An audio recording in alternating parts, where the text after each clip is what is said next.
Hello, Honor Stats. This is Chapter 8, Section 2. This time we're going to estimate mu, but sigma is not known. 8.1, sigma was known, and in 8.2, sigma is not known. So what we're going to do in this chapter 8.2 is we are going to learn about degrees of freedom. Degrees of freedom is a very straightforward concept. Whatever n is, the degrees of freedom is n minus 1. So if I say that there are 20 students that are being interviewed, then the degree of freedom is 19. The student's t-distribution is a very powerful concept that is used when sigma is not given, and in this particular chapter, sigma will not be given to you. All right, the population standard deviation. And basically a student t-distribution is a chart where you look up a number, which we'll see here in a second. We're also going to find critical values, that's your E, using our degrees of freedom, and we're going to find some confidence levels as well. Okay, so confidence intervals for mu when sigma is unknown.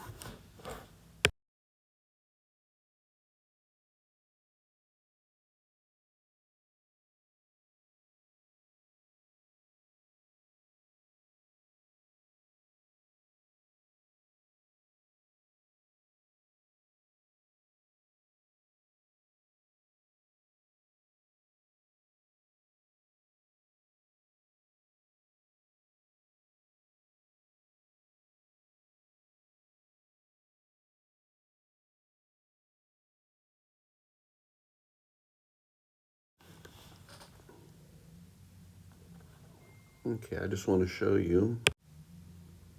All right, I just want to show you the difference between a normal distribution. This is a normal. And then we have one with a degree of freedom of 3. That's this black one. And then the blue one, degree of freedom of 5. So notice the degree of freedom of 3 is lower, and 5 it gets higher. So basically what I'm trying to show you with this, as the degree of freedom gets larger, the closer it becomes to normal. Okay? That's the main concept there.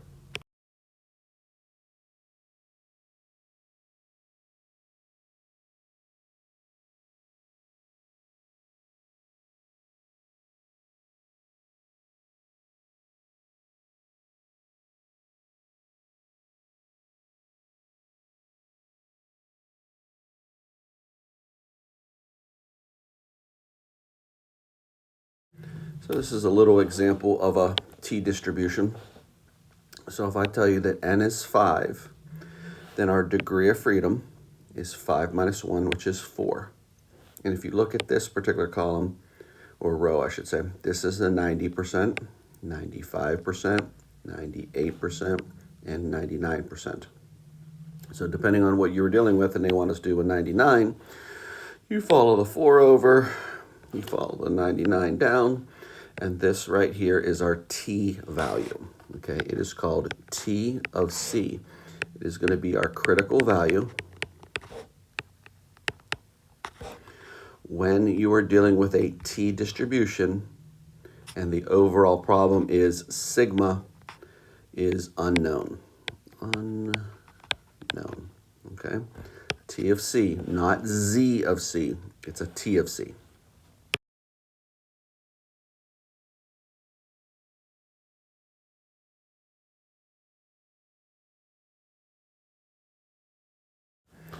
So now once we find the T of C with our T distribution chart, we're going to talk about our margin of error, which we know is E. Now remember the one for 8.1, E was equal to Z of C, and then sigma over the square root of n. Well, remember, we don't have sigma. That's why our new formula for 8.2 is our T of C. We're going to be using our sample standard deviation and n as well. So the formulas look very much the same, okay? It's just a little bit different, okay? Here's 8.1, here's 8.2. So putting our confidence interval into perspective. Remember, we're still trying to find our population mean. We're going to be using our sample mean. And we are going to add and subtract our margin of error. Well, guess what? Our margin of error has a formula, T of C, which is going to come from a chart, S, which is our sample standard deviation, and we're going to show you how to find it using a calculator, and N will be given to you. Please understand, when you're finding your critical value T of C, you must use a degree of freedom, which is N minus 1. So let's look at our first example. Suppose an archaeologist discovers 7 fossil skeletons from a previously unknown species of miniature horses. Reconstructions of the skeletons of these 7 miniature horses are shown the shoulder heights. So these are 1, 2, 3, 4, 5, 6, 7 pieces of data. Okay. Now they're telling us that our sample mean is 46.14, and they're telling us that our sample standard deviation is 1.19.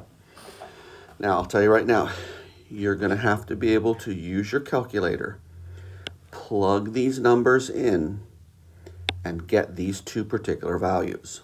Okay, our book's going to give you those values just so you can work with them and find the critical value and also our confidence interval. All right, but you need to know how to find them using your calculator. Okay, as you can see, sigma is not given. So since it's not given, our critical value is, our margin of error, E, is going to be our critical value, T of C, times S over the square root of N. Okay, so let's figure out that T of C using a chart. First of all, you should know that there's, 7 pieces of data? 1, 2, 3, 4, 5, 6, 7. So degree of freedom is going to be 7 minus 1, or 6. Okay, let's see what they go back one page is 1.19 was 46 centimeters. They want a 99% confidence interval for this particular problem. Okay, so let's do all the work on this particular page. Now remember, our T of C has a degree of freedom of 6 and 99%. So let me go to the chart. So 3.707.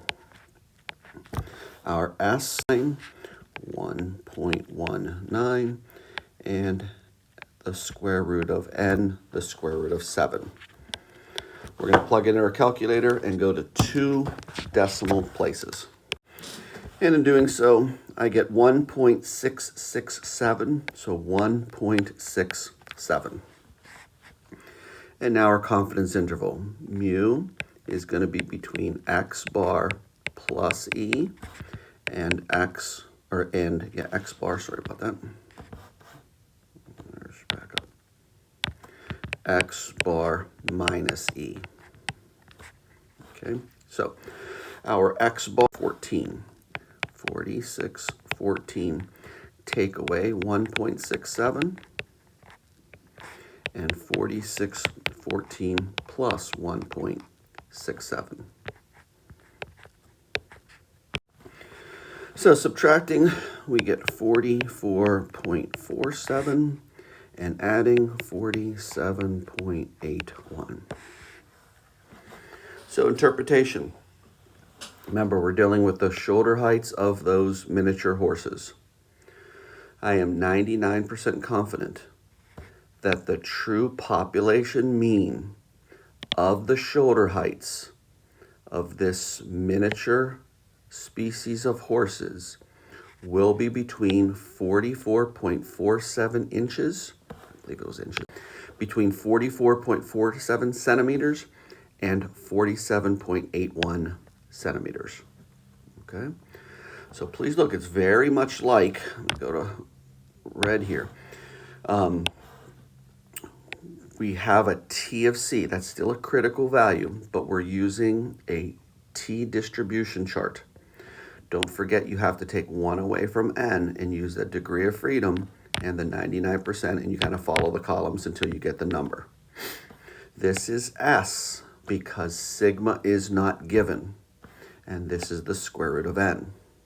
Okay, so sigma not given, T chart, sigma given, Z's. Okay.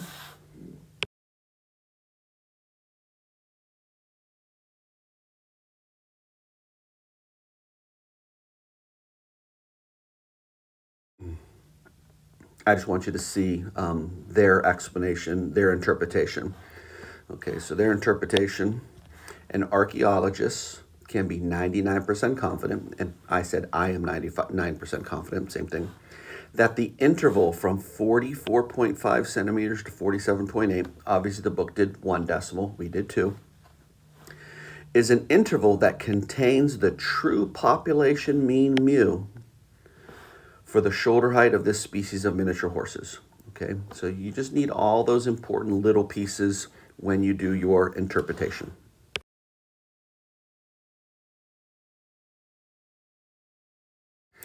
So just finishing up, kind of dealing with our confidence intervals. Situation 1, if you do not know the population standard deviation sigma, then you are going to be using this for the margin of error, and please notice that T of C, that's your T distribution, with a degree of freedom of n minus 1. Situation 2, you actually do know that population sigma, then our margin of error is going to be what we remembered from 8.1, Z of C times sigma over the square root of n. So therefore, examine your problem statement. If sigma is known, then you're using your Z's. If sigma is not known, you're using your T's. And that's everything for 8.2. Okay, very similar to 8.1, just a little bit different. Okay, so here's our chart. Here's 99%. Here is 6. Walk across, walk down, and this, ladies and gentlemen, is your T of C, 3.707. We will be using this chart right here, which is your T distribution chart.